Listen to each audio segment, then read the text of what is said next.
Well, friends, hello and welcome to my daily diary. I want to tell you what I did on Monday, Tuesday, and Wednesday, June the 5th, 6th, and 7th of 2023. These were days when we had our regular pastoral team meeting. Every 6 weeks or so, we bring the pastoral team together for days of intense planning and prayer and fellowship. So Monday, June the 5th, started off here at my office, and Father David Begany was with us. He's our newest pastoral associate priest, and he is a Josephite priest. So he was here with us, joined us. I had my early morning staff administrative phone calls, and we had our full staff briefing at 8:30, and then met together with Father David and got some staff underway on their tasks, but then went into the TV studio, and Father David and I taped 2 programs about the Missionaries of the Gospel of Life. This is our training program in pro-life spirituality. Great conversations. Father David knows it very, very well and lives it out. And so we were in there in the TV studio for about an hour from about 9:30 till about 10:30.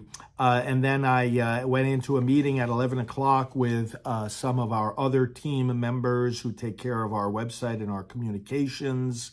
And we planned out some current messaging that we have to get out there to the pro-life public, and as well as things going up on our website. So then at 11:45, I met with Father David again, and with our executive director. We went out for a lunch meeting, and that went very well. We were planning further activities and future activities. I came back, had a lot of desk work to do, as well as catching up with various staff. Among the things I had to deal with were preparing some radio spots for Father David to tape, and setting up some media appointments, responding to some inquiries, approving an election-related email to go out, and other emails giving my approval, preparing for the Father's Day pro-life novena, preparing for upcoming segments and programs on Radio Maria, to preparing for our call with Silent No More regional coordinators, following up on the town hall that President Trump did recently, preparing for Juneteenth,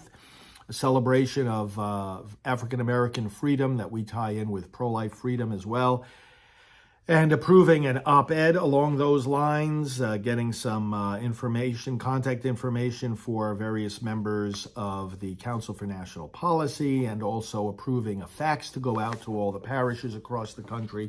At 3:15 that afternoon, I met with our political outreach director and a representative of an app that we're going to use to help people make targeted phone calls to voters.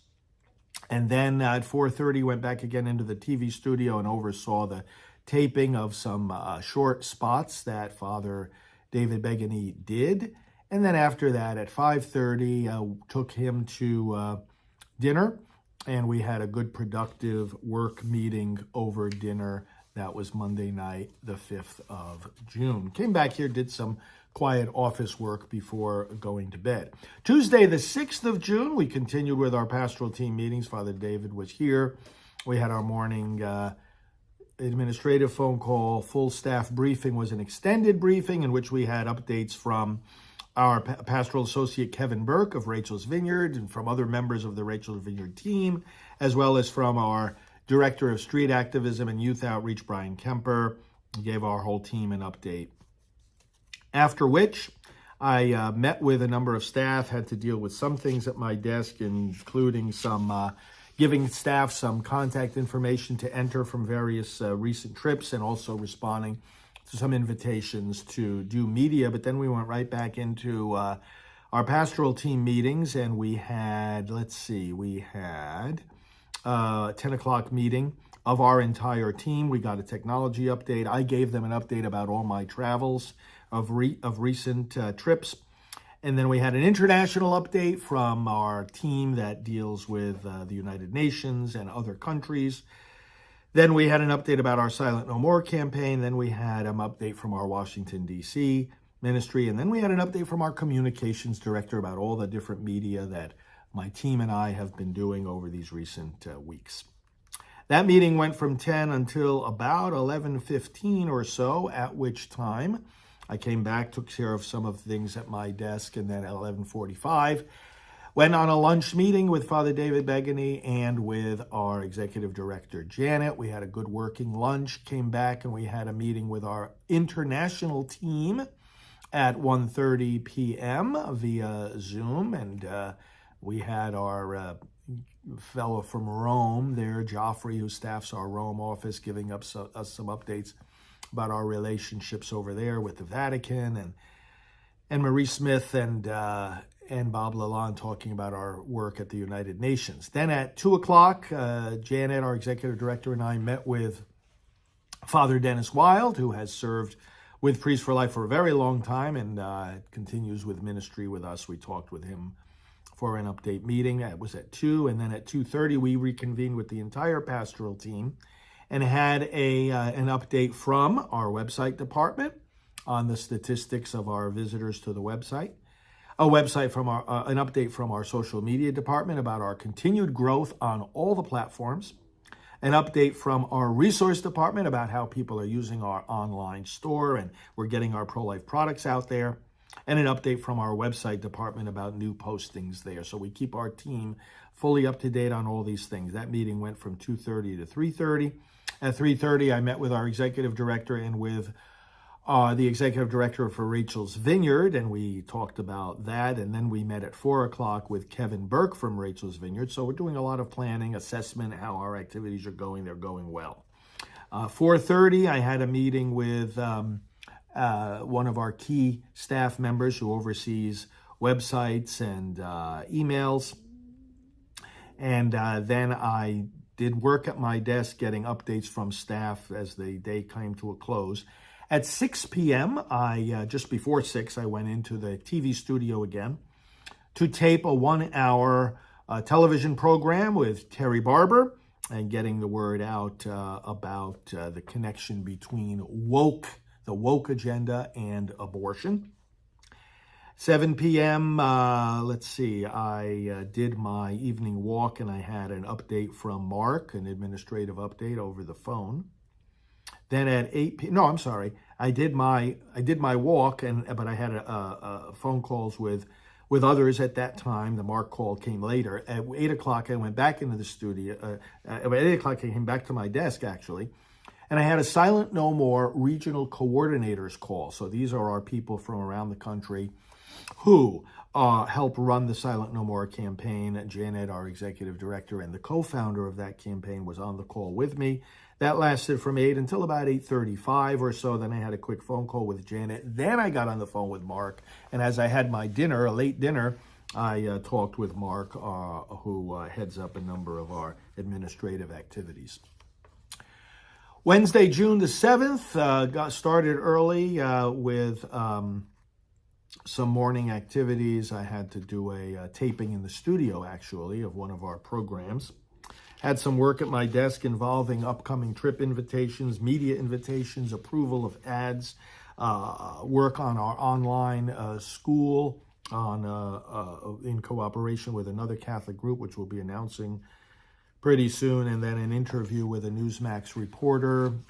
Morning administrative phone calls. Staff briefing at 8:30 was an extended briefing once again, where we had updates from our fundraising team. We had an update from Father Dennis. We had an update from our communications director again, and from our senior vice president, and other similar updates. I met with staff right after that meeting. Then at 10 o'clock, met with our pastoral team all together, and we did our monthly discussion of our reading. We have them read one of the latest books that comes out from the pro-life movement each time we have a meeting. And so we had a discussion, gave them the reading for the next time. At 11 o'clock, we had a meeting with the pastoral team regarding the upcoming elections, both of 23 and 24. When that was finished, I went into the studio with our executive director. We had to do a little short taping, and then I did a new taping of a thank you message on our website for our donors. At 12 noon, while having a quick lunch, I had an extended meeting for about 45, 50 minutes with our data team. That's always an important meeting where we give them, get updates from them and give them guidance on the the data work to be done. If an organization doesn't have good data, it can't reach people. Then at 1:30, I had a meeting with our executive director and our youth outreach / street activities coordinator, Brian. We met from 1:30 to 2. At 2, I had a meeting with our executive director together with Mark, one of our administrative team. We met for some calendar planning and activities planning. 2:30, another meeting with those that oversee our websites and our email blasts. At 3 o'clock, a meeting with our technology team about some important steps forward and work in that arena. Got some good reports from them. We had a 4 o'clock phone call with our communications team and media team. That was a good meeting, followed then by some end-of-day updates with our executive manager. And then I had a 7:15 p.m. I looked at the updates coming in from the staff, the end-of-day updates, did some work at my desk. Then did my daily walk while on the phone with Mark, again giving me some administrative updates, so I like to do that phone call and walking at the same time. That brought me to 7:45, and that brought me back into the TV studio. So Wednesday night, I did 2 live broadcasts. I did the first one at 8 o'clock, Praying for America, about a 45-minute broadcast live from our studio. Then switched up the equipment and got ready for the 9 p.m. broadcast, which was a clergy seminar, again, another 45-minute broadcast, talking to clergy especially and to those who help clergy in regard to what we call the Good Shepherd Project. The theme was, how do we prepare churches for the first anniversary of the Dobbs decision and reversal of Roe v. Wade. So I did that broadcast live, got a lot of good comments coming in from that. And then when that was over, I had a late dinner. Just made some quick pasta for myself at 9:45 p.m. I usually don't eat that late, but that's the way the schedule went on Wednesday, June 7th. Had that dinner, did some final quiet work and prayer, and then went to bed. Monday, Tuesday, Wednesday, June 5th through the 7th, 2023. The work for the unborn continues. Thank God your support for that work continues too. Thank you for that and for all you do to save these children. God bless.